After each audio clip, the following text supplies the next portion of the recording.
තක්ෂිකා ඔබ මෙතන හැඩ බලනවා. අර කෙල්ල දැන් සාමාන්‍ය කෙල්ලෙක් එහෙම නෙවෙයි. එයා දැන් සම්පූර්ණ නාකන්‍යාවියක් වෙලා ඉවරයි. අනේ යමුනා. ඔයා ඕනකට බය වෙනවා. අනන්‍යාස් කියන්නේ අර හිංසක විදියට කේක් එකනපු කෙල්ලනේ. ඒ වගේ දුර්වල කෙල්ලෙක්ට පුළුවන් මගේ ඉස්සරහට ගන්නවත්. ඔයාට තේරෙන්නේ නැහැ. එයා ඇතුලේ ඉන්නේ අනන්‍යගේ වෛරය. එයා දැන් වික්‍රම මරන්න පස්සෙන් පන්නනවා. වික්‍රම කියන්නේ මිනිස්සෙක්. මිනිස්සේ බය වුණාට මම බය වෙන්නේ නැහැ. ඔයා කියන ඔය මහා නාග කන්‍යාවිය මගේ ඉස්සරහට ආවොත් මම මගේ පයට පාගලා දානවා.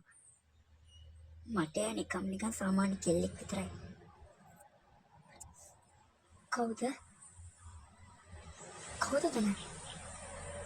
නිමරුවා ආරක්ෂකව ඔයාව බේරගන්නේ මතකද? මීට සති කීපයකට කලින් මහා පර්වතයේ උඩදී මගේ අම්මට පිහියෙන් එන්න හැටි. අනන්‍යාෂි දුවේ මට සමාව වෙන්න. මම ඒක කළේ යමුණගේ බල කිරීමට. දුවේ කියන්න එපා. මම ඔබේ මරණය. මගේ අම්මා වගිරවු ලේවලට රත් වෙච්ච ගතිය තව මගේ හිතේ තියෙනවා.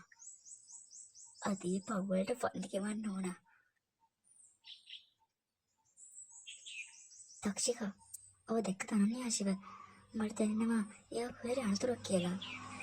රොකි ඔයා සාමාන්‍ය කෙල්ලෙක් ගැන හිතලා කවන්නාස් කරන්න එපා. එයා ඔයාව දාලා ගියා.